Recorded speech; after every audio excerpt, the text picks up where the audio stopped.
Well, what up, good people?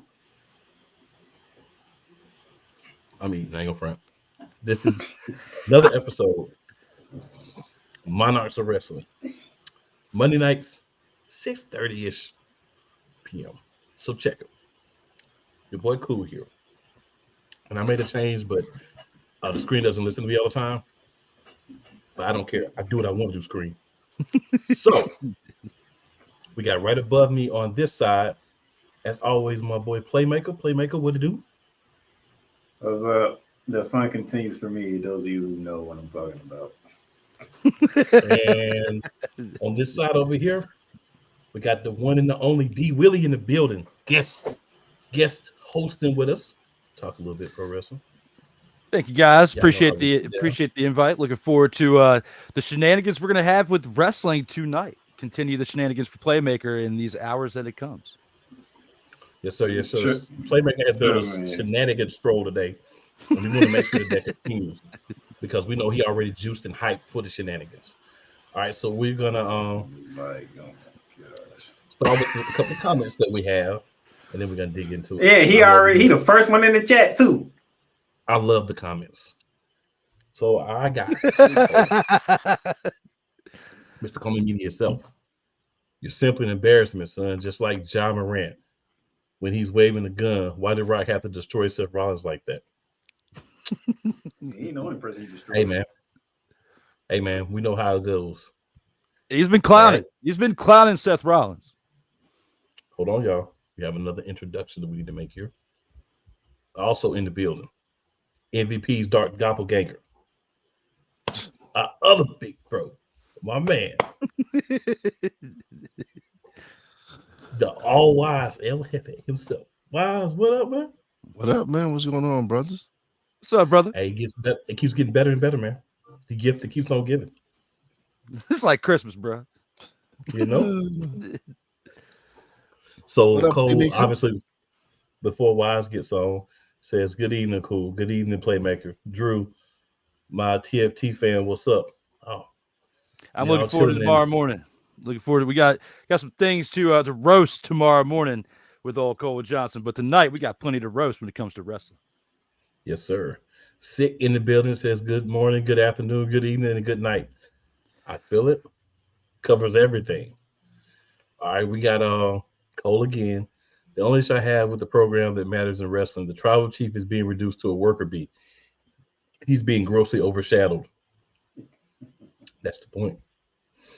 And Yolanda says, hey guys, glad you were able to hop on the beginning with us, Yolanda. I know sometimes schedules don't always get you here in the beginning. Before we continue on, because I know y'all won't be able to do it, but Sunday coming up, my sister will be hitting the big 4-0. Well, happy early birthday, Yolanda. So Happy birthday, yeah. I don't know if you okay with your brother just throwing your age out there like that. Like he could just say it's my sister's birthday. she don't care. That's what caught me off guard. I was not expecting you to throw her age out there like that. That's what threw me off. She don't care. And then She don't Cole even like says, my man Wise El Jefe's in the house. And then AP says that Jimmy beats Jay, I'm done. Well, they jumping right. They just jumping into it. They ain't even waiting for the program. They ain't waiting for the show run. They going right into it. Dang. Feel me. But I digress. But I couldn't. I got to agree with that one. So, a couple of quick things from TNA. We're not going to go through a lot of TNA, but a couple of quick things. So, in TNA, Mustafa Ali, who is the X Division champion, had a great match with Chris Saban. Mustafa Ali won the match. Also, the system, who is Moose, Eddie Edwards, somebody else. Brian Myers. Brian Myers, yeah. They cut a great promo early in the show about how they have all the championships and how Moose was champion in the NFL and all this different stuff. And it was great, right? Because it's just heel showing out. And then later on, after the main event, they laid out Speed Mountain and Nick Nemeth, kind of setting up some foreshadowing for some things going to happen in the future. So, Wise, I know that you particularly pay a lot of attention to TNA. So, any quick thoughts that you would like to have on anything that we didn't just, throw out there real quick? I'm just glad Mustafa Ali's got an opportunity now to really showcase his talent, because to me he was a phenomenal talent that WWE just underutilized, and I'm excited for what he can produce, man. Because in the ring he's amazing. Man. He does some amazing new moves. He's very gifted in the ring, and he knows how to cut a pretty good promo, man. I love this character. I love way he's actually this is something similar to that he was trying to start in WWE and he didn't get the chance to really run with it. I'm glad he's getting the opportunity now to really showcase his talent and what he has, man. And it looks like TNA without Scott D'Amore is still gonna be doing something. They got some. Listen, I love Moose. Like, to me, anybody who would, when he was a free agent and they would have been able to sign him, they would have benefited, because he is definitely a horse. He's a workhorse. He's a beast in that ring, man. And he knows he's improved on his promo skills. He's improved every single year in the ring. This is the right dude to really place that title on and have him carry this load, because right now with this transition and everything, it's he's got a lot on his shoulders, but I think Moose is definitely capable of carrying it. And because I am petty, he's already had about half as many title defenses as Roman Reigns has had throughout his 3+ year run. And it begins. It will never stop. I will say this: 7 minutes and 40 seconds into the show, and that was late. D. Willie, I know you are a wrestling aficionado. Any TNA thoughts before we move on, sir? So when it comes to Mustafa Ali, I definitely agree with what Wise was saying. I would want to really kind of add to that by saying WWE really failed him, because you're seeing with what he's able to pull off right now with the X Division Championship. I mean, you got to look at like the Intercontinental or the U.S. Championship. Like, he could have, had some type of run like this in that company. They just didn't invest in him. So to be able to see what he's pulling off in TNA, a lot like, with Nick Nemeth, is look like he's going to be pulling off here in the future with the things we'll get to here in a minute with that. I got to say, I liked what I saw here. And you saw how like Saban got upset, like he tried to use that championship, and then, it came against him right there. And then you saw him holding on to it at the end of the match, and he didn't want to give it up. And then he had to relinquish it to the ref. So the story they're building here in the rise to this, I mean, TNA made some pretty big signings here over the past year or so. And of course, with Nick Nemeth being there, Mustafa Ali now, this is going to help elevate them. I don't think quite to AEW's level, because AEW is like, of course, like the top of the minor leagues, we'll say, because in comparison to WWE. But TNA is getting close to at least being able to chomp at the heels a little bit. And I like what I'm seeing with this. And I think that they've got a good future with this if they continue to do about this in the right way. Fair enough. I know Playmaker would have some thoughts, but he don't really care too much about TNA. So we're going to move on. A couple of quick commercial breaks, guys. We'll come back, talk a little AEW. What I do, if we're moving from TNA, I do have to say one more thing about TNA, though. Look at Moose, okay? Look at his little faction. All right. You want to look at Moose. And when it comes to TNA, he's the dollar store version of Bobby Lashley. That's the best comparison I can really look at with Moose. Moose, to me, when it comes to TNA, is not exciting. And they are going to have to drop that belt to somebody else at some point in the near future, because, again, when I watch what Moose is doing, it is like a dollar store version of Bobby Lashley before he could really talk on the mic. Because I just cannot stand, really, honestly, a promo from Moose. It just reminds me of a dollar store version of Bobby Lashley. I mean, I'll just say everybody's entitled to their own opinion. Definitely don't share it, but everybody's entitled to have their opinion. And with that being said, Wow. let's go. He didn't like that burn, so yes. The tradition, the pageantry, the spectacle, the history, the slut. Wait. I gotta rep my brother's stuff right. All my DMV soldiers, stand up! And welcome to the Commander's Gridiron Report. You want your commanders to be repped right? Well, D. Willie is your man. Commander's Gridiron Report. Every Monday at 3:05 p.m. Eastern, 2:05 p.m. Central. Exclusively on the Sertoba Media YouTube channel. Music by J. Cool. Join Ryan McCarthy. I became a Jets fan because Kermit the Frog was my favorite Muppet because he was green, and the Jets wore green. That's how I became a Jets fan.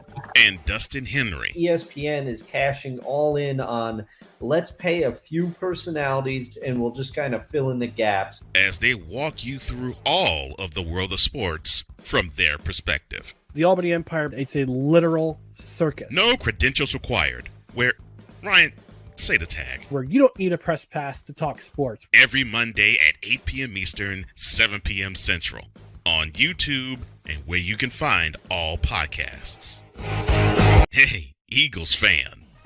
Join my man Cool McCain and a host of others as they break down every single game, every single week in an objective manner, and also from a fan's perspective as well. Remember, this cast feels just like you. Nobody likes you. And you don't care. Fly, Eagles, fly. Eagles Elite Podcast. Every Wednesday at 8:30 p.m. Eastern on YouTube and other podcast outlets. Ladies and gentlemen, we are back from our first commercial break. We got to hit the chat because it look a little wild in there.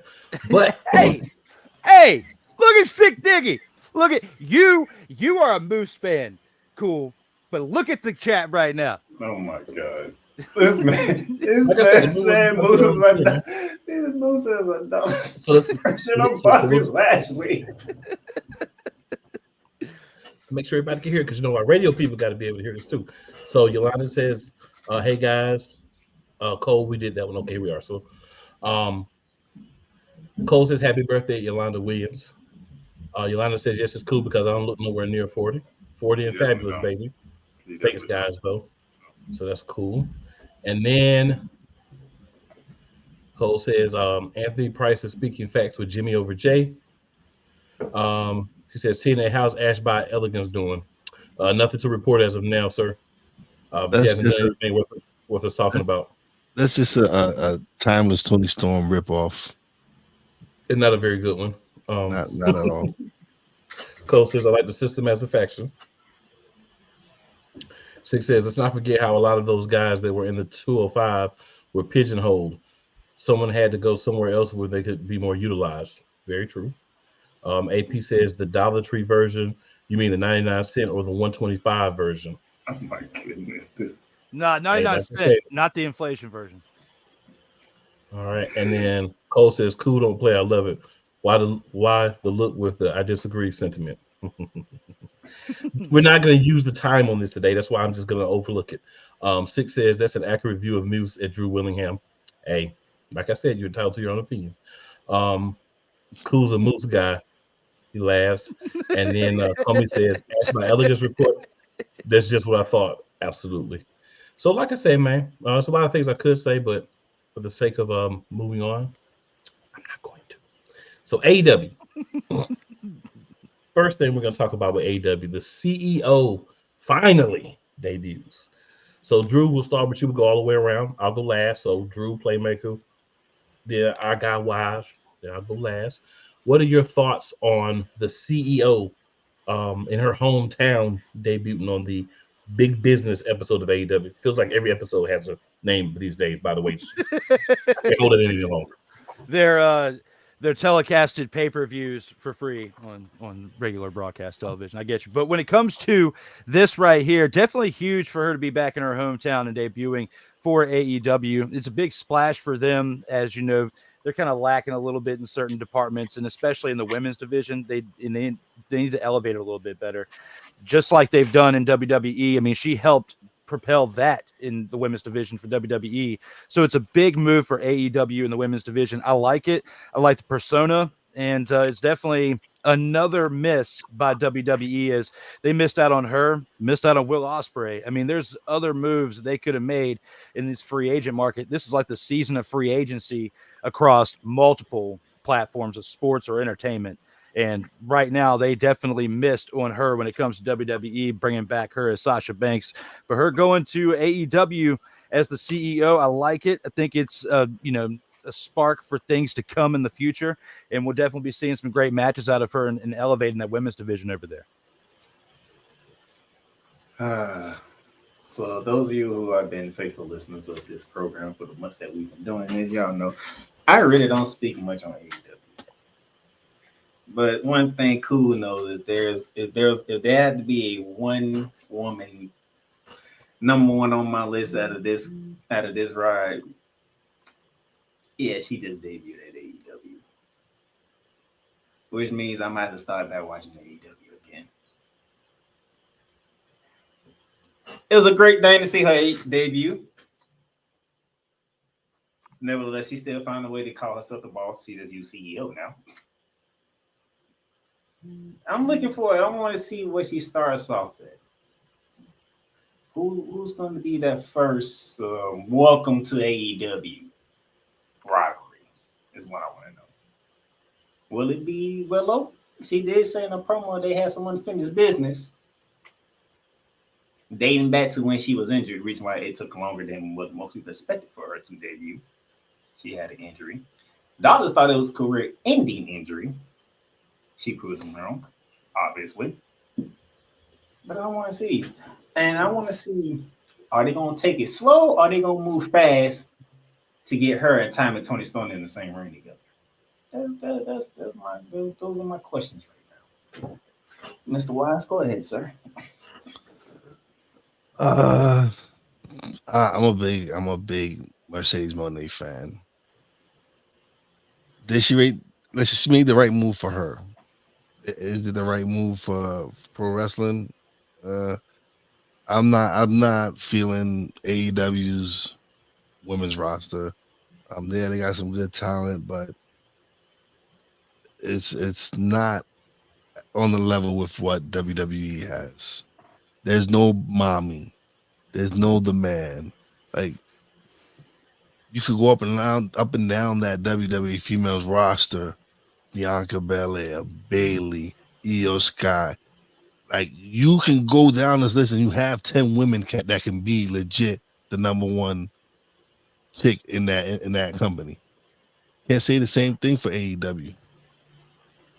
You could go probably 2-3 deep. Now with Mercedes Moné, Britt Baker, if she's ever whatever, Jamie Hayter, and Timeless Tony Storm. Saraya is not interesting to me. Ruby Soho isn't interesting to me. So, yeah. Did she take the money? Yes. But again, if you want to be the best, you got to compete with the best. And WWE is the best. Will Ospreay, great talent.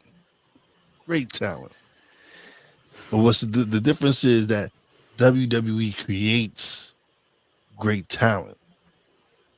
AEW doesn't create great talent. They go and get free agents and don't find nothing really to do with them. This is a hobby to Tony Khan. Whereas you got everybody at WWE doing this because they love the business. This is what H has been doing forever. This is what Adam Pearce has been doing forever. Bringing Nick Aldis in was big, was huge. But they create stars. Braun Breaker is going to be a monster. Carmelo Hayes is going to be a beast. Trick Williams. They create This is why they will never be able to compete with WWE, because WWE knows when it's time to move on from certain talent, and they felt it was time to move on from Mercedes. She was great at Sasha Banks.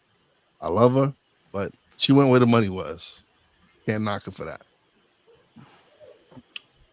Well, I'll agree with you that WWE probably has more stars, but I will also add Hikaru Shida, Riho, and Julia Hart as women who will be or have been main event stars in AEW. To me, AEW is probably with the women's division is that you're sharing your women with Ring of Honor. It's the undefined lines, and I've talked about this when you were on the show before too, Wise. Ring of Honor needs a roster. If you're in Ring of Honor, you're in Ring of Honor. AEW needs a roster. If you're in AEW, you're in AEW. We don't need you to be an AEW wrestler with a Ring of Honor championship or challenging for a Ring of Honor championship. That makes no sense. Yep. So that's a big part, because you have Athena, who is a really good wrestler, really good persona, but she's been the longest reigning Ring of Honor women's champion, but no one cares because no one even sees it. No one cares. Mm-hmm. So that's a big part of it to me. But as far as Mercedes goes, I'll just simply say this. The music was terrible. I love that they did it in Boston, which made a lot of sense. So she got a big boost from her own city, kind of like they did with CM Punk return. We all know how I feel about Boston, so we're not doing that. We're not doing that. We are not doing that. So later on, ladies and gentlemen, we will let you know how he feels about Boston. So just keep that in your mind. We will let you know. I love that commercial. I love it. But guys, that's what you have to do. It just has to be like she's in the right place, right time. Great thing. And I just want to say, on the cake scale, she is mini muffins, and that's being nice. She is. I think we're going to have to revisit this 6 months from now, because maybe a year from now, because I feel like the amount of money that she's getting paid, and let's keep in mind, WWE didn't let her go. She walked out. Okay. She wasn't let go. Her and Naomi walked out. It wasn't a case of WWE not wanting her. They were the WWE Women's Tag Team Champions when they walked out the door. Okay. When it comes to this signing right here, they've been looking for someone to elevate that women's division. I'm telling you, that was the whole point of my first spiel with this was they're trying to elevate the women's division. Yes, they know that they're not getting the full potential out of some of their stars that aren't injured on the roster right now, because they've been having some injury woes within the women's division as well. Okay, So I feel like this signing right here was more to elevate the women around there, because she's part of the 4 horsewomen of wrestling of WWE. So I feel like that clout right there, this signing right there, was a big part to help elevate that women's division. Has definitely been lacking, even though AEW is not going to sniff the type of platform that WWE has had for decades and will have in the future. They can at least become more respectable, and I feel like that's what the point of bringing her to AEW was all about, for one. And yes, the music did suck. I'm with you on that too. The music did suck for the intro music. And I don't really like the whole thing with the back of the head. It looked like there was a billboard on the back of her hair. Like the whatever it was that was on the back, the CEO part, the way they did that, they could have done better than that, guys. We got better technology out there. I lost hope in that a little bit. But in the music and the hair, yeah. Gyrations. She didn't need as many gyrations. Like, you need a higher degree of cakes for all the gyrations. So but I just feel like the whole point of it was to elevate it. In 6 months to a year, we can look back and see if this was like another CM Punk situation that comes about. But I don't think it will. I think it will help out the women's division a little bit. It's it has to. It can't get any worse. That's fair. So quick update. I'm not gonna get into it because cool. I did with you, and I had to do it Cole first. Y'all too. I don't got time. So for the AEW Tag Team Championship tournament, they're gonna have a tournament. They're having 2 wrestle-in matches. They stripped Sting and Darby Allin after Darby Allin retired. So this is another fumble by AEW. You have a guy that was retiring. Why was he a champion? That's a fumble. You don't need to do that. Not Darby. Well, yeah, Sting retired. My bad, not Darby. Thank you, sir. But the thing with it is simply this, man. They should have never had the championships. I mean, they didn't need the championships. There was no point in doing it. We can't hear you, bro. Sting didn't want it. He didn't want that. He didn't want the title. No, we know. We covered that. We covered yeah, that we talked about all that. We talked about how stupid it was. I just want to take another shot at Tony Khan, and his insight coming up from one of his Here's the thing. Tony Khan would take a step forward and then he'll take 5 steps back. Real easy, very easily. So this comment here will definitely give you my thoughts on Tony Khan. So Cole says the CEO debuted. You mean Tony Khan rose up from his blow table to speak again? That's the guy who made the decision to put the championships on them. Yeah. So that that perfectly gives my thoughts on that. I mean, it's not really much to say about this championship thing. Outside of that, it's whatever. We'll see what happens in the coming weeks. There's one more. I guess they're trying to do like a March Madness thing. They had 2 play-in or wild card matches. They had one on Collision. They're gonna have another one on Dynamite this week, which is another star-studded Dynamite, which they say every week. So if it's star-studded every week, it's really just a regular Dynamite. But again, Blow Table Tony, this is his thoughts. And then the other thing, quick question for you guys. We know that Bryan Danielson and Will Ospreay are going to be having a match at one of these next either real pay-per-views or one of these Dynamites that they're just making a quote-unquote pay-per-view caliber show. They're going to have a match. I know which one it is. I'm just kind of playing into the whole everything's pay-per-view with AEW nowadays. But do you guys think this is a passing of the torch moment from Bryan Danielson as like the best wrestler on the roster, pure wrestler on the roster, to Will Ospreay? And we'll go reverse this time. We'll start with you, Wise. Then we'll go Playmaker and D. Willie.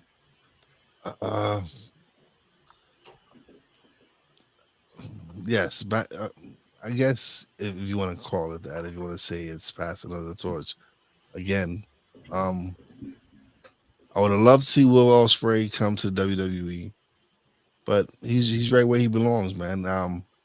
AEW fits his style. There's a lot of guys in AEW that potentially have some 5-star matches with now that Okada's there.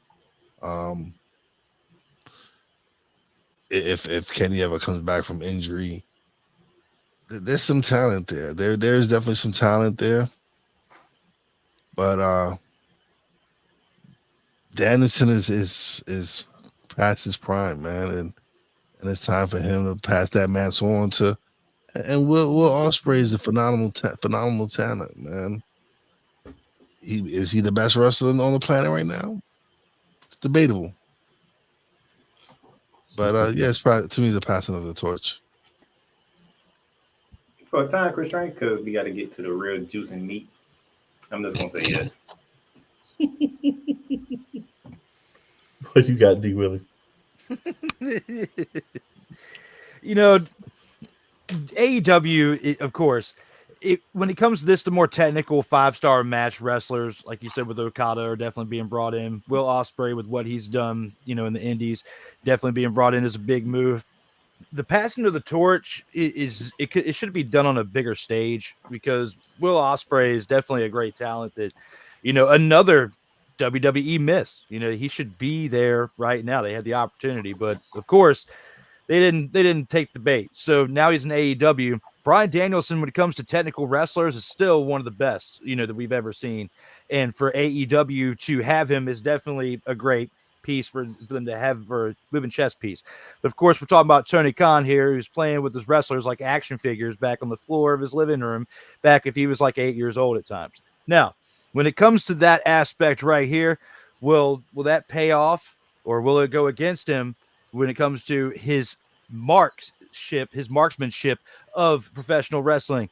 He did a great thing by Sting. We were talking about tag teams in the past situation where at least he kept his streak undefeated. There's a comment in the chat, I think it was Damien, that said about I would address that after the break. Yeah, well, I was going to say where they screwed up the streak with that. It did great by him. Now, can he carry that momentum into this story with the new Will Ospreay to build him into their megastar of the platform? That's a question that's going to be yet to be answered. We're going to have to see 6 to 12 months from now. But as far as him and Bryan Danielson, the type of matchup here is a great one. You know, I'm not going to say we're going to have a 5-star match, but we can get pretty close to it because they are both great talents. One of the past who's still relevant, and the other who's definitely got a big future ahead of him, Will Ospreay. Fair enough, fair enough. And as alluded to by my man Playmaker, commercial break, and then we'll be back with a whole lot of WWE talk. This is Brett, and you're watching Shady Sports Network. Tune in, hit that like button. You might wonder, what do these guys do? Player signing announcements.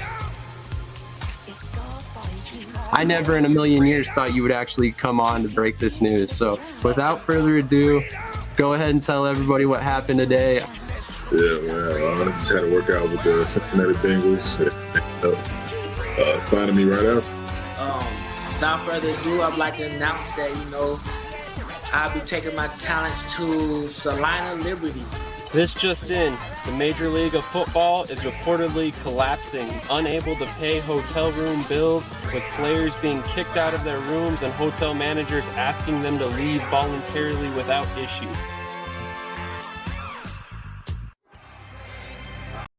Everything Boston. I love you morons. New Kids from the Block, New Edition. Dear whatever the law firm is. Sincerely, the U.S. Supreme Court. Ben Affleck, Matt Damon. Go yourself again, Jason Whitlock.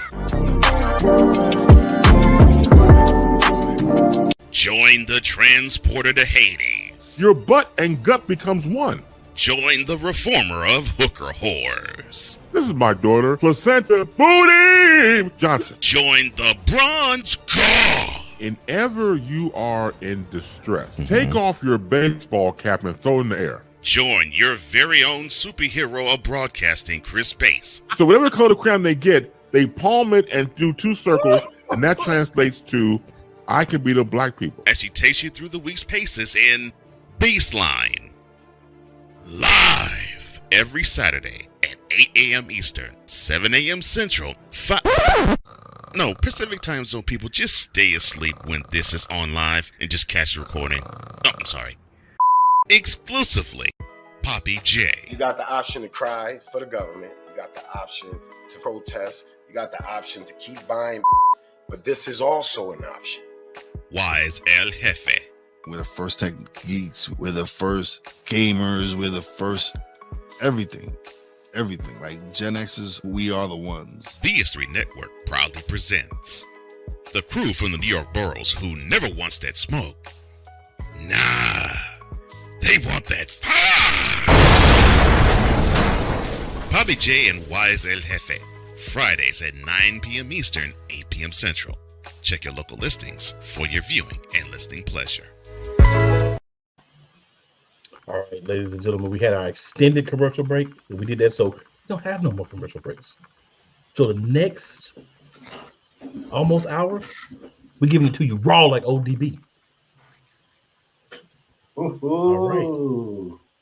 So now, as y'all notice, if you're watching, not listening, if you're watching, but even if you listen, you can feel a little bit more exuberance and energy coming from my co-host as we cross over to the land of WWE, where my co-host loves to dwell. But before we do that, comments real quick, and let's get it. So Cole says, "Oh, you're talking about Mercedes Moné. My bad. Cool to see her return. I heard she's getting some nice bread." Oh, Cole, she's getting more bread than Charlotte did.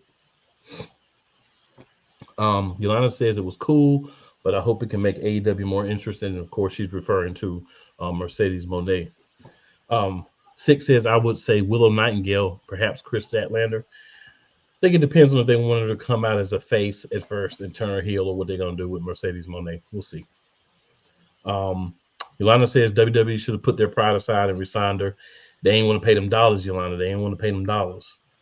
And then Yolanda says AEW roster sucks. Okay. Damien says, funny how Monique calls herself the boss, but AEW had the lowest ratings. Make it make sense, TK. That was actually a high-rated show for them, bro. I don't know if you didn't catch that, but just in case you didn't know. So Cole says, I get the feeling AEW is going to go John Legend with Mercedes and Tony Storm. They're going to take it slow. Oh, this time we'll take it slow. I love it, Cole. I've been waiting for that. I love it. So the Ike says, I agree with Drew on her elevating AEW women's division. And then subscribe now, never miss out. Oh, definitely always do that. Cole says, to your point, Wise, look at Ruby Soho. She had her program with Britt Baker and has been reduced to a mid-card lackey ever since. Well, right now she's in the thing with her on-screen boyfriend. So that's even more worse. So Damon says AEW equals Cowboys roster. That's cold-blooded. I need Rick James for that one. We need to play the cold-blooded just for that one. Six says, also consider the number of injuries within the AEW roster. Agree, we did kind of get to that. I agree. Cole says, you got to be well-established in order to make a mark at AEW. They don't build much of anything. I agree. I think they were going towards that, but then they made a switch up when WWE started firing everybody. And then, yeah. So for those of y'all who are listening on the radio, yeah, couldn't see D Willie with the whoop that trick. So he says, whoop that trick and lash legend, cakes. Sir, you will never get an argument from me about the validity of those triple layer frosted cakes that Lash Legend presents. You got cakes beyond cakes on top of cakes on top of cakes. Do you want to continue? Do you want to continue with the comments, or do you want to continue with the comments? Because that's exactly what I was going to start at. You know what? We will stop there, and then we can come back. Because all right, yeah. Because cool. Correct me if I'm wrong. This past week, it's been the week of promos. Oh yeah, there have been some great promos this week. I'm talking about all the wrestling. You had Mercedes. You had Mustafa and TNA with the system and all that, and then Trick Williams on NXT. Did you feel like a brother listening to him talk? Did you feel like he was talking to you like a brother when you was listening to him talk? Because that's the kind of feeling I got when he was talking to Carmelo. I got more of a first cousin, but I can go with brother too. Because he put, and I mean it, and the crowd was eating everywhere he was saying. I'm like, oh, Trick is on one. Oh, I'm loving this. And then the whole thing with, the fact that he even kissed her. I was like, yeah, I think we got our next superstar in Trick Williams. And not only that, she enjoyed it. She was right. She was burning. She was burning. You can tell. That man stayed second. So to ask the question from that for everybody, because I know my co-host, and I know when it's certain things, how he enjoys those things.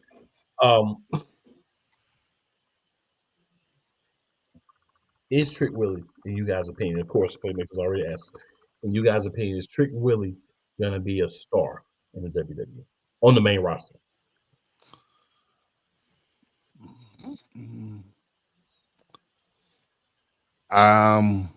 He needs work though. He's got a lot of work. Like right now, give him the same run you gave Braun Breaker down there with the championship, and see how he does. Because that's the greatest thing about NXT is you don't have to promote anybody until they're really truly ready. And so they didn't have to go and rush Braun Breaker up to the main roster, and look how he's thriving now. So I feel that same thing with Trick Willie. Just take your time with him, develop him more, His promo skills need work. He's working on that. In-ring talent, my boy is phenomenal. He's got the look. He's got the skills. Just work on that mic work, man. That's it. I mean, I would say he's going in the right direction because that line that Cole is putting in the chat, that I was like, whoa, that was good. Yeah, it was. That was good. Go ahead, D. Willie. What's your thoughts, D. Willie? I agree with Wise. He needs to pick up on the mic work a little bit. My biggest concern right now is, where are they going to put him on the main roster? Because they've already got a lot of people, a lot of talent on the main roster, both Raw and SmackDown. I'm just looking at it, just kind of think of it as a whole. Like, where would you even put him right now? And somebody's going to have to go and give up their spot in order for him to go, and in a way to where they can elevate him a little bit, or at least showcase him to the mid card. And I don't even really see a place where they can really put him, because they've got a stacked roster as it is. When you compare the last topic that we were on to this, platform, they've got stacked roster all the way around. You cannot say that WWE has a weak roster, whether it's on Raw, SmackDown, or on NXT. So, or at least in my opinion, you can't. So where would you guys even put him is my biggest question. Keep him on NXT. Yeah, that's my only thing. Like, you got to keep him there for a while. I'm with Wise on that, but I have to agree. I can see the future, and I can see Trick as a star. I can see it. I think he could. If you project out from where he was to where he is now, you would say he could be a star, right? Because he's made a lot of improvement, right? And I think one person that we have to give props and all this is Carmelo Hayes, because he came with Carmelo, and Carmelo has taught him a lot. And then we know Carmelo's going to the main roster. He's already signed with SmackDown, right? So he's just finishing up his stuff at NXT, helping give Trick that rub when he slide on out. Because normally when you move, you're a champion, you lose your championship, somebody give him the rub that way. You can't do that because he's not a champion, right? So this is the way to give the rub to Trick Williams, that last rub, and then go ahead and we only see you on SmackDown, hoping you don't get lost in the sauce. I think we know people will be fired, released from their contracts. They won't resign because they're not unhappy with their spot. So I think there'll be some spots open by the time he's ready. Yeah. But I think for me, the question is, do I think he's going to be a star or just a mid-card? I don't know yet. I've got to see if he does work on that promo work and being a little less stiff in the ring sometimes. He's not like Nia Jax or Jade Cargill stiff, but it's not always as fluid as it could be with Trick. But still a lot of improvement. And that's why I feel it would serve him more beneficial if he stood at NXT. He's still got a lot to room to grow. Listen, he shouldn't be a call-up within the next year at all. Oh, listen, there's gonna be some releases coming up soon. There's gonna be some people, like you said, disappointed in their contract time. And that's the great thing about WWE is unlike AEW where they have Ring of Honor and the AEW, and like how you said earlier, they don't know how to keep them separate. They don't know how. WWE does a great job of keeping their brands separate. Like, the only time you really see Cross is now with the Bloodline and all that other stuff. But for the most part, they keep their rosters separate, unless someone is coming up or if they need somebody for enhancement talents. But for the most part, they've developed a system. Mm-hmm. So they know they got people who are going to be leaving soon. That's just, they got guys in the wing waiting. They got going from Trick Williams, who looks like the spotlight's going to be on him in NXT, to somebody who did have the spotlight on them, but not anymore. And do we believe this person's turning heel, or what was going on with her promo on NXT? And I'm talking about Roxanne Perez. And Drew, I'm gonna come to you first. Oh, what did you think about that situation? Well, the promo last week? Yes. Yeah, I definitely felt like it's definitely shifting more towards a heel turn. I mean, you look back over the previous year, her being a champion, getting hurt, having relinquished, coming back, and then just the frustrations of this situation at hand right now. I mean, of course, she's up there like talking like a heel, or at least a born heel, would about give me my championship, like trying to get Ava to hand over the championship. And it wasn't happening. And of course, just like any old good story, you got to earn it. So that's what it looks like it's shifted more towards. But I think she's going to be more of a heel, here in the coming weeks to the future. And, I think the crowd may have warm up to her more as a heel than as a face, because you feel it in her promo. The crowd has not been behind her for quite some time. And, sometimes it takes being a heel for a while and reminding the crowd how good of a talent you are to get them back on your side. Why? Oh no, I agree with what Willie said. Sometimes you got to try something new. Like, she's been the breakout star. She's the one she was doing so much when she burst on the scene, and being labeled the prodigy. It's something that's not easy to maintain. To me, a heavy type. It's a heavy burden to carry, man. It's just when everyone expects you to be successful. Oh yeah, and so I think it's a good look. It's time for her to change it up. There's other people. It's always good to see someone's first heel turn. Like, I can remember when The Rock went from Rocky Maivia to The Rock on with the Nation of Domination. Like, you can always remember someone's first heel turn. So Shawn Michaels with kicking Marty Jannetty through the plate glass, all these different times. So it's just these are things that you go through, man. This is what you experience, you see, and we'll just see what fits her more. Is it her heel or her face side? So right now it's time to see what she can do as a heel. All right, my co-host, do you got anything you want to say? Because I'm coming to you for the next topic. No, sir. I will wait for the next topic. So let's jump into the main roster, shall we? And I'm not going in no particular order here, so I'm gonna go straight to SmackDown here. And Bayley has an ally in Naomi, even though it didn't work out because, of course, Danielson got the numbers game. But cool. Ally 1 is officially confirmed, sir. Yep. Somebody told y'all this is going to be Ally 1. And I just want to throw this out there, right? This is completely off topic, but that's okay. We have cakes plus cakes on the other side. We got the chocolate frosted cakes. And we got the caramel cakes. I'm just saying. All right, since he went there, Wise, go ahead.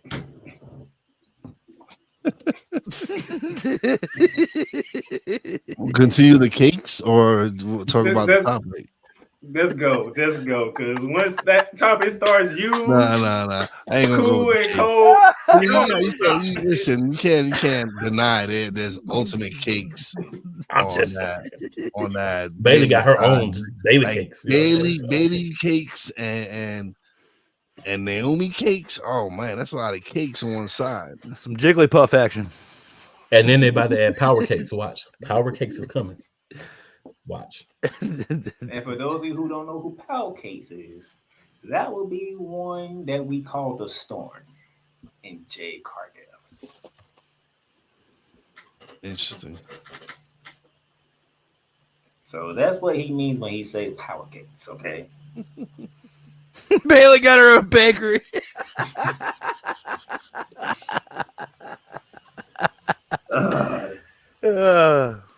He been waiting to say that all night too. He been waiting to say that all night. All right, now that we got that out of the way, real quickly, Drew, give me a quick answer on this one because I seen it in the chat. On the cakes? No.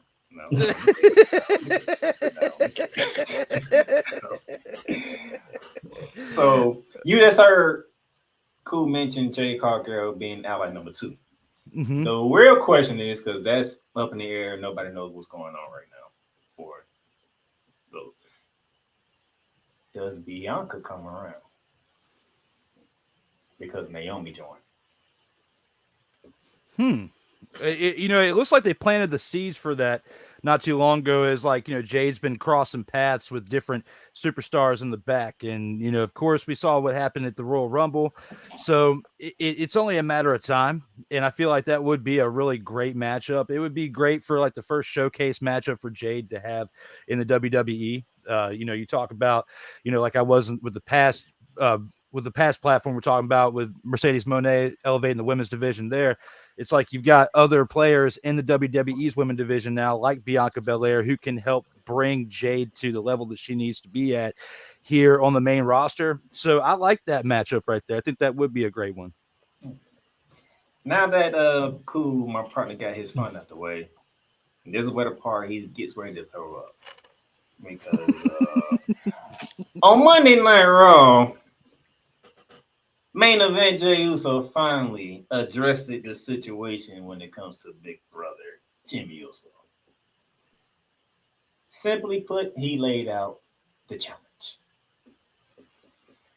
And then in response to from the comments that I saw from people on social media, especially YouTube, a fired up Jimmy Uso responded emphatically with a yes. So it is official. Uso versus Uso in a more fun turn. Yeet versus no yeet at WrestleMania. But there's a caveat. There's a stipulation to be named. They didn't say when it would be named, but there's a stipulation to be named. So just keep that in the back of your mind. I know how my co-host feels about it, and I'm not going to make him reiterate it because I don't want him throwing up because we still got more to talk about. This is all I had to say when I saw this match. This is all I had to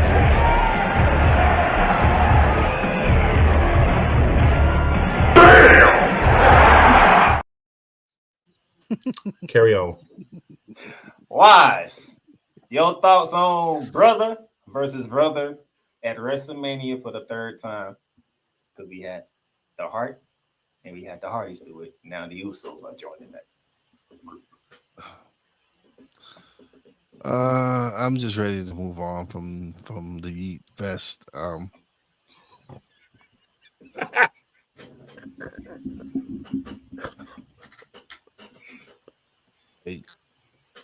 love the Usos, but it's just getting boring to me now. Like, all right, get it over with, have them fight, and then go have Jay really actually live up to the name main event Jey Uso and go win the Intercontinental title. Thank you. Drew, brother versus brother. I mean, I'm not going to throw as much shade as y'all just did with it, but when it comes to this situation right here, I mean, I like it. I like this matchup right here. They've been building towards it for a bit. It's time for us to get it on this stage. It's kind of like the Mysterio versus Mysterio match from last year. Can it live to that hype? Who knows? But you even heard it in Jimmy's promo. He even said, he didn't say the no in front of it. He said yeet, which means this is going to be a matchup for the ages. It is going to be another no, it's not going to be another match, but it will be a great match for us to see at WrestleMania. And come on, you need to get a little bit more excited about this. Is another Bloodline match in WrestleMania. Are you guys trying to tell me that you're tired of the Bloodline story at this point? What I'm trying to tell you is that this is the time that I can go relieve my bladder and cure new snacks while this garbage match is on. It's not that bad. It's not like the Andre the Giant Battle Royal. It's worse. Who is Jimmy? Yeah, Jimmy matters. His problem is Jimmy matters because the only reason you care about Jimmy is because he's a lapdog for Roman Reigns. He has done nothing to get a one-on-one match at WrestleMania. He's a lapdog. He's the bottom lapdog of the Bloodline. If you got ranked from A to D, he's D-. But you've got to put it into him interfering with Jay's matches because every time he gets a big match of some sort, he interferes. But they wrote that in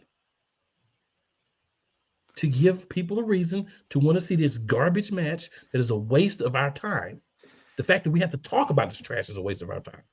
But carry on. I think that when you watch the match, that when it comes around here in a couple of weeks, you're going to be surprised. Look back at the soundbite when you get back to it. You're going to actually get a pretty decent match out of these two brothers. I think you will. I think you're going to be pleasantly surprised. No, we'll have to revisit this. I'm not going to see it, so I don't know. No, I'm not saying.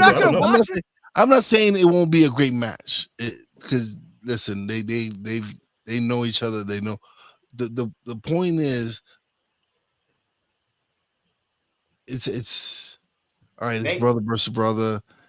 What I got you. What they saying is they didn't build Jimmy up like they did Jay. Yeah, I get it. They didn't I build get that Jimmy. part. That's the point. They didn't build Jimmy up. You know, Jimmy does something, and you're like, okay, why is Jimmy doing this? Like, what are we doing? And then we got Jay over here who's killing it on Monday Night Raw. And we go to SmackDown, Jimmy's doing stuff, and you just looking like, if y'all going, because me and Koo seen it from a mile away, but it was like, if you're going this route that we think you're going to go, why are you not putting any substance behind Jimmy? Because if people are going to say, it's the Bloodline, so we're going to watch it. I'm going to say, I'm glad I got a bathroom break, a snack break. I don't know. I think this is kind of like Jay's way of trying to elevate his brother to his level, just in the heel way, because he's trying to bring him up, but on the SmackDown side. And if you get a good match out of him, maybe they will talk about him with a little more speck in their mouth. I don't know, but that's just my take on it. That's the problem. They didn't have him build Jimmy up, but they did do what I needed to do. They did make it to where if they go on this route, I need to see signs, and they did that to the point where we finally heard from Jay. So I'm good now. I mean, we've seen other wrestlers in the past get stomped or have bad storylines and kind of get stomped down a little bit, but then have one great match and then they're elevated to another level. This could do it. It could. I'm just saying. I might be the only one out here saying it, but I'll be the one saying it if I have to on this topic. I think you're going to be pleasantly surprised. Cool. You're going to watch a highlight or some sort. You're going to change your mind. I'm telling you. Now let's have some fun here because this match that was added to the WrestleMania card makes things a little interesting here because they didn't really give us full details on how this mess is going to go. But the Judgment Day, as the undisputed tag team champions, will be defending those titles in a 6-pack ladder match at WrestleMania. The other 5 teams yet to be determined. So I just want to hear your thoughts because they didn't really fully tell us how this match is going to go. We know it's a ladder match. We know it's going to be 5 other teams along with Judgment Day in it. And it's for the undisputed tag titles. So, Wise, how you feeling? Mic going off here. Man, they need to just split these titles up. Just split them up already. It's getting. They need to take the titles off the Judgment Day already because you got Priest walking around with Senor Money in the Bank that it looks like more and more he will not, when he does cash it in, he will not be successful. It's time to split them up. It's time to give SmackDown their proper tag team because they have a deep division over there with Pretty Deadly, Catch, whatever. What is it? Catch, whatever. What is that? The Tyler Bates, Pete Dunne team.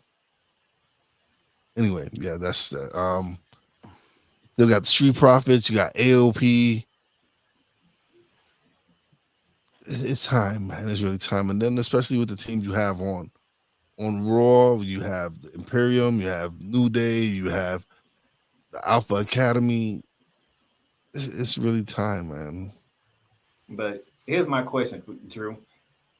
Because why I said it, I have said it, Koo has said it, people in the chat have said it, it is time to split title. Isn't that why they probably put it in a ladder match?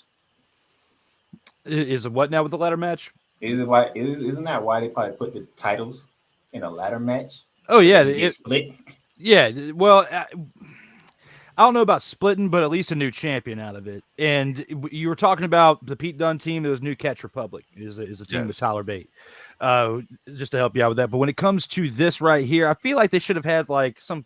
If you remember the match back in the day, I want to say it was Stone Cold, The Rock, Chris Jericho, and they had it was triple threat, and you had the first fall was for the one belt, and the other fall was for the other. You should have done a triple threat, not this whole 5-team thing, and made it like a little bit more compacted, and have 2 falls, and the first one for the Raw Championship, the other one for the SmackDown. I agree with that. Oh my brother, testify! Absolutely. Because when you have it separated and one on each show, it brings a little bit more interest to the tag team divisions on both shows. I mean, the Judgment Day has been big, and you have been able to showcase them on all three major platforms of WWE between Raw, SmackDown, and NXT, with what Dirty Dom was doing with, the NXT North American Championship for a while. And now I think this run with the tag team championships needs to come to an end, because his Money in the Bank cash-in for Damian Priest is about to expire before too long if he doesn't cash in. I think we're going to potentially see him try to cash in on Seth Rollins at WrestleMania, because I don't think he's going to go after the story and Cody Rhodes. I think that'd be a little bit too much to add to that storyline. But when it comes to, is it time to split the tag team championships, I totally agree with you guys on it. I just don't know if the way that this matchup, the way that the question was worded with the 5 teams, if it was meant to split the championship, because I feel like those stipulations would have already been announced at this point if they were planning on splitting up the championships. But either split them or get it down to one belt like the Undisputed Championship. It looks like they're carrying too much luggage when they're walking down to the ring with these 2 belts. So I agree with that. Now, my co-host, I know you want to wait till you know who was in part of this match. But do you want to say anything? Because I know you want to wait till you find out who's in the match. We want Awesome Truth. That's all I got to say. By the way, the guys that came up with the idea is Awesome Truth, so I got a feeling they will be in the match. Which that in itself is funny. And Cole is right. I had it backwards. The other one, the match I was talking about, was to unify them for the Undisputed Championship when Chris Jericho won it. The one I was thinking about was Chris Jericho versus Benoit versus Angle. And the first ball was for like the European, and the next one was for the Intercontinental. So I had to correct that. Good look on that there, Cole, my man. All right. So, Playmaker, if you will indulge me for a minute, I'm just going to go through some of the comments here. And then back to you, sir. All right, so Cole says the following is a public service announcement by Wise El Jefe. We all know what that means now. All right, so Damien says Monet Bab. Damien. That's all I can say. Appreciate you watching, Damien. Cole says the Mercedes Monet theme song. I thought it was a bootleg WWE hero song. A lot of people thought it was a bootleg Whoop That Trick with CEO instead, but either way, it's definitely a bootleg something. It's not original at all. Damien says Monet is banana pudding. I mean, I love banana pudding, so one of my favorites, banana pudding cake, especially when you put it in the oven, get it out hot. You know what I'm saying? I ain't gonna go into that. So Cole says, man, did they let Bullet Club go lay Darby Allin to waste? No comment. That's something that we could have talked about if we didn't have as much this week. But yeah. You mean he'll take 5 lines back, Playmaker? Cole says, and then Cole says, blow table, Tony. I love it. We always come up with monikers on here for some reason. I don't know how it happens. Damien says, at least TK kept Sting undefeated streak alive, unlike WWE, who killed Undertakers, which is still stupid. I don't argue with the truth. Cole says Danielson is going to pass the torch to Ospreay. They may have more than one match. Ultimately, it will be a cosign. Yeah, but this is Bryan Danielson's last year as an active wrestler. He announced that he's going to be hanging up the boots after this year. So a couple of comments here. So Latina's here. Ike says, "Hey, Latina." Latina says, "Hey, Ike." Ike says, "Never seen this show before. What's up with the dude hiding behind the mic?" Hey, well, go ahead.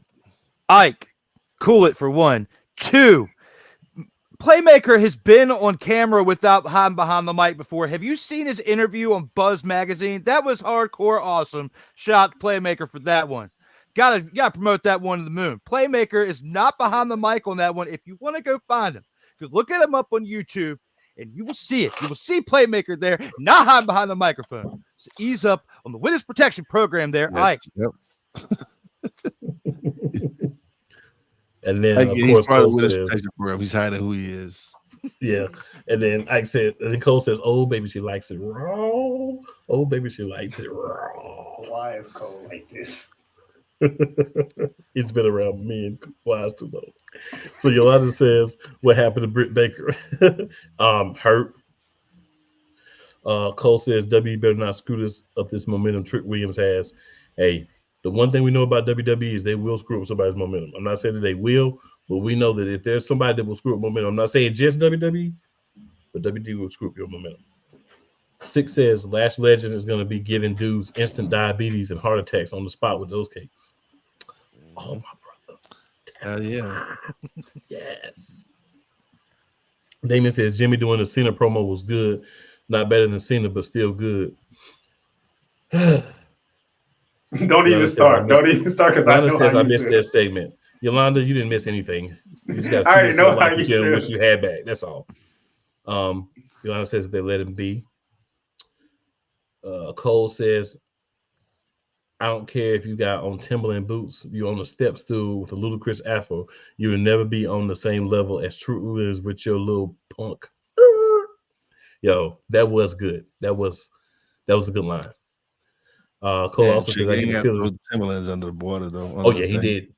He did. He said I get the feeling that they elevate Trick Williams and they treat him as Booker T 2.0, and I don't want that for him. Oh, we definitely don't want that for him. And Booker T doing the ad libs in his intro too. Yeah, we don't want that. And then Damien says put Trick in the faction with Lashley and Street Profits. We already got that spot covered in our minds already, and it's not Trick. But it is somebody that now fits better because they are more of a heelish persona. We're gonna leave it at that. Yeah, just gonna leave it at Latino says, that trigger. He says, basically the rest. That triggers a lot of people. Laugh out. I don't even look at the screen most of the time. I think he's talking about the program. Yeah. Cole says, do him like what they did with Tiffany Stratton. She could have been elevated after she dropped the NXT title. The extra stay made her transition to SmackDown smooth. Yeah, agree. I think Tricky Willie needs to stay at NXT for at least another year. No problems with that thought process. Cole says Roxanne Perez is going heel, but the crowd is going to eat all her crap up, though. Damien says Roxanne Perez turning to Dolph Ziggler heel. Everything got to be her. I mean, that might work for a female, right? To do that. That might work. Cole also says Bayley will have a reluctant ally in Bianca. Cake emojis. This is what they're talking about. Bayley got her own bakery. Does. All right. Damien says Twicky's lost business. Darn. Latina says men should stop watching all women's sports. I completely disagree with that. Also says let women's sports go out of business. Definitely disagree with that. 6 says yeet yeet yeet. Damien says stipulations are really turning overall. I think that's what he meant to say. Cole says test music was bad enough. That was bad. Now think about it. Latina, you wildin'. I was gonna say Latina's wildin'. Who just say Latina? Yeah, Latina's wildin'. All right. Here we go. Uh-oh. I know how the internet want to act up. All right, here we go. So Cole says Jay is Shawn Michaels and Jimmy is Marty Jannetty. Yeah, okay. I like it. I like the comparison. But I still think the match is going to be a good one, even though Cole McCain is going to use it as a bathroom break at this point. But bathroom and snack break, just to make sure I don't have to see any of it. But you can always hit the rewind button. You can pause it. No, he's actually going to be in Philly. Yeah. Oh, you're going. Okay, nice. Yes. I was supposed to go, but I'm not even going to get into that right now. Damien says, I would rather see Mike Tyson versus Jake Paul than Jay versus Jimmy. Thank you. Who wants to see Shawn Michaels beat up on Marty Jannetty? We know that they're not on the same level. They're nowhere near the same level. So this is so far off for me that let's say Jimmy doesn't win, but he has a good showing. Instead of being a jobber, he's just a low-tier wrestler now. It still doesn't matter. He still sucks. The only person that can look bad in this match is Jay. You know what, Damien? I like it. Jimmy should go to NXT and learn how to wrestle. Wow. How about that? Yana says because they don't need to. Cole says I'd rather see Logan Paul wrestle with his brass knucks than Jimmy versus Jay. Stop that right. Stop it right there. Can I get a amen? Wow. Stop it right there because we did finally get Logan Paul on the WrestleMania card. Wow. Not to the point of how he wanted to be on the WrestleMania card, but he's on the WrestleMania card. He's going to defend the United States Championship in a triple threat match. My co-host thought it should have been like a 5-pack or a 4-way. Yes. Instead, Randy Orton and Kevin Owens gets Logan Paul. Thoughts? Start with my co-host first because you haven't really been. Good. Hopefully one of them beat his butt and take the belt, and he goes scrambling off with and take A-Town down and Grayson Waller what you might and just go away for a while. How about that? So I hear that the turning theory. They turn it. Yeah, I can see that. The fact he's the only one that's catching all the finishers. They should turn him away from the door when he shows up with Grayson Waller and Logan Paul for about 3 months. That man took a stunner into an RKO. What the world? He did. Yeah, and he botched that too. Well, you know he likes to botch stuff. He almost messed up Mello. That he did. So we want to get that in there since you know Cole Johnson threw up Logan Paul. Triple threat match should be an interesting one. Maybe this is where Logan Paul loses the title. I'm still baffled at how much shade y'all are throwing at Jimmy Uso's like his skills in the ring. Okay, maybe his character. They haven't really developed him much as a character as on his own, and he's been the whooping dog for the Bloodline. But his skills in between the ropes, I think you guys are underestimating a little bit. I think you're going to get a decent match. Even Wise agree with me on that one. And cool, you may be using the opportunity to get some nachos and take a leak. But you are making a mistake if that is your plan going into this match. I'm telling you. And Cole Johnson, you're supposed to be my TFT brother. You throwing all this shade on Jimmy Uso. The losers of this match are the people who sit here and watch it. That's the losers of this match. Did you just call me a loser? If you're going to sit there and watch this match, then you're a loser of this match. Not a loser in life, but you're the loser. So when I say the loser, like we talk about winners of the match and losers of the match, the losers of this match is everybody who sits there and watches it. Those are the losers of the match. Not Jimmy or Jay. Because you're going to sit there, you know what you're going to say after this match?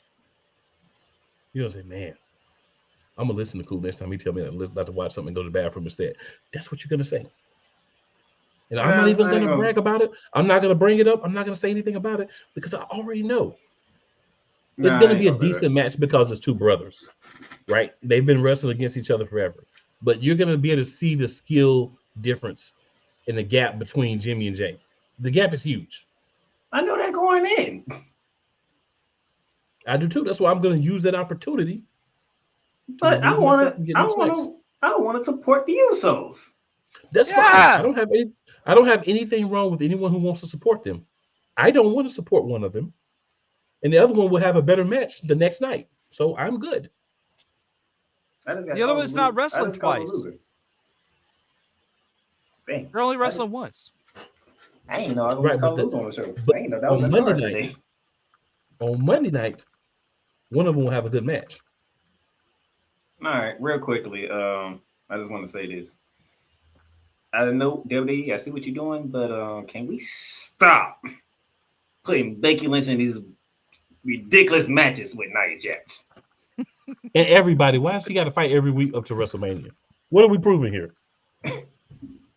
Why are we making Becky Lynch take beatings when she's already facing mommy at WrestleMania? To prove she's the man in the relationship. Facing mommy, and that was going to be a punishment within itself. Right. That's adding more to it. Why? Jeez.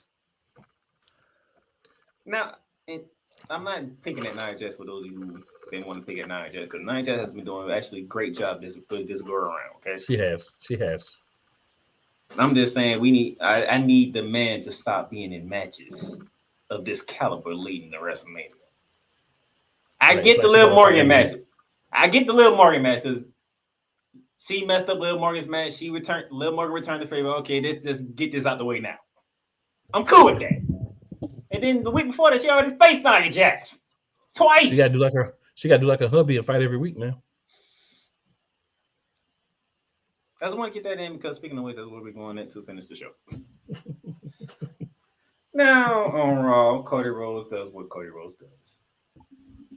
Try to make people cry with him when he talks about family and how he can't put the belt in Dusty Rhodes' hand, but he can put it in Michelle's hand. You know, he's back on that type of promo. After which, when he said that, I was like, The Rock is going to eat that alive. And he did. So then we fast forward to SmackDown. We got a Rock concert. Before I do that, though, cool. What he did with his music, I don't even know what to say. Fire. I have no words for it. They blended his two music together. I was like, my goodness.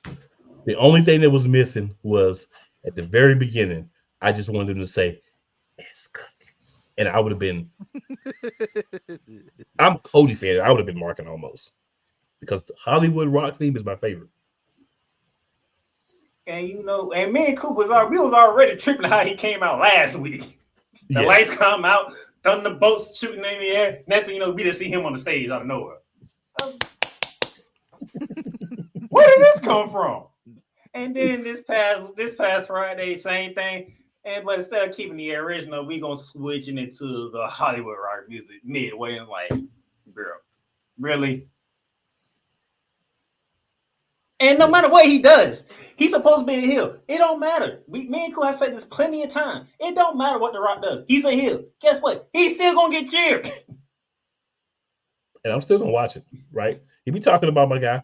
You know, y'all know I'm a Cody fan. He be talking about my guy, but it's funny. I mean, Cody stopped crying. He won't talk about you. I mean, it what's so great is Cody's crying, and then he calls Cody fans Cody crybabies. Yeah. So the leader of the Cody crybabies is also a crybaby. So it's great. I think that it's great. And the thing, he ate Cody Rhodes and Seth Rollins alive. Alive. Oh my gosh. I'm like, yo. I watched it like 3 times. I went back on YouTube and watched it like 3 more times after the show. I was crying them every time. D Willie, go ahead, because The Rock just murdered Cody Rhodes and Seth Rollins on SmackDown. He absolutely did. And, you know, to have a little band with you and to create the type of art that you did with that song, I loved it. And like you said, I mean, once he said what he said about giving the belt to his mom, you knew the way that Cody was crying. He's playing into this crybaby thing a little bit much. And I'm a fan of Cody Rhodes too. I'm marking out with Cool McCain over here, right? But I was originally a fan of The Rock back in the Attitude Era. I mean, that, you know, back then, prime time, loving wrestling back then. If you smell, I was all down with all that. I was all down with that. You know, Stone Cold 316. I was an underage drinker because of Stone Cold Steve Austin, okay? So thank you, Stone Cold, for introducing me to alcohol, okay? Well, let's get past that. Back to The Rock, back to the bloodline here. Back to the Cody Crybabies, as Cool and I are apparently Cody Crybabies out here. But I will say that The Rock absolutely destroyed Seth Rollins when it comes to his whole comments within the song about the clown. Throwing too much shade on Seth Rollins. You are underestimating what Seth Rollins can do now that he is medically cleared. Okay.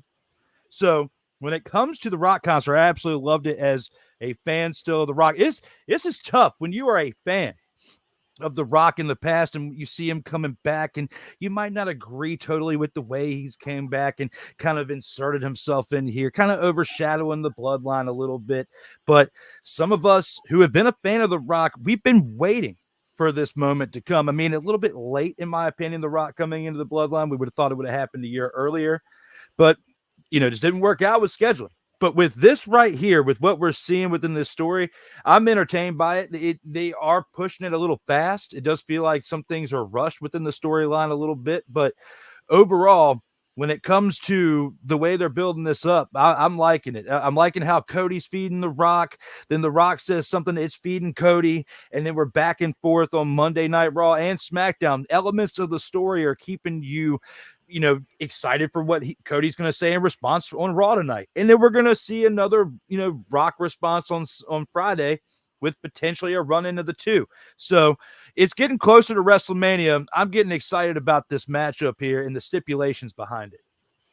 What you got, Wise? Because the Rock was on one. Oh man, it's The Rock, man. What can you say? He's one of the greatest to ever do it.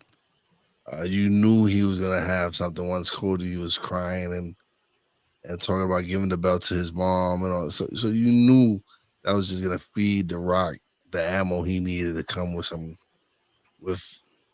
classic Rock. This is what Rock does, man. It's gonna be an exciting ride, man. The road to WrestleMania is gonna be exciting. I'm excited to see how Raw is gonna open up in a couple of minutes, and see where they continue to take this storyline before WrestleMania gets here. We are just about 2 weeks away from Philly being the center of the WrestleMania world. There will be more shots taken. We're going to get some more details on certain matches. We are up to 10 matches on the WrestleMania card. Will they add more or will they keep it at 10? Because it is too nice. We shall see. But outside of that, it's time to rock and roll. Cool. They're going to add more. Yours. They're going to add more. You know why they're going to add more? Because that's what they like to do. So I had a comment here. I can't find it right now, but it's okay. But Constipated in Sin City, thanks for tuning in with us. Says, I remember watching live in Las Vegas when the Rockers versus AWA Tag Team Champs, Playboy Buddy Rose and Doug Summers at the Showboat Hotel in the casino. It was a bloody match. Now, that's old school. Yeah, shout out to CISC. Yeah, shout out to CISC. Follower on Saturba is I shared this on that platform too. So shout out to CISC. Absolutely, absolutely. And if you're watching this, as we say every week, if you're watching this on any of the other platforms, right? If you're watching it on Saturba, hey, give a like to Play Callers, give a like to Shady Sports, give a like to Playmaker Sports blog, and then vice versa. Just, give everybody a little bit of love. We can all use a little love. But, oh yeah, here it is. So Latina says, well, funny how you say you disagree with me, but you won't give a reason why you disagree. Because I like women's sports. I mean, I thought it was obvious, but there it goes. I like women's sports, and I think that they're really good. And I enjoy seeing them go out there and do their thing in the wrestling ring and in other sports arenas. So I don't want them canceled. So that would be my answer to that. I know I didn't get to all the comments tonight, but I will say, great show, guys. I appreciate having D. Willie hop in with us, and always our guy Wise. So I know we didn't get to everything, all the comments, but hey, guys, y'all know how we do. We love to interact, all my shows. But it is now time to go and enjoy a little bit of happiness in the form of 3 hours of Raw. So remember, tell 2 of your friends and 4 of your enemies. Just because they don't like you doesn't mean they won't like us. And also, always remember, it's never where you start. It's always where you finish. Any last words, my good gentlemen, before we end things for the evening? No, I'm ready to go see Raw. Peace out. Fair enough. Thank you for having me. Always a pleasure. Hey, thanks again for the invite, guys. Look forward to seeing what we have on the road to WrestleMania as it continues over the next couple of weeks. Yes, sir. Yes, sir. And we out. And again, thanks everybody that's watching. If we didn't get to all the comments, just so much exciting discussion going on. Well, come with us. We got you.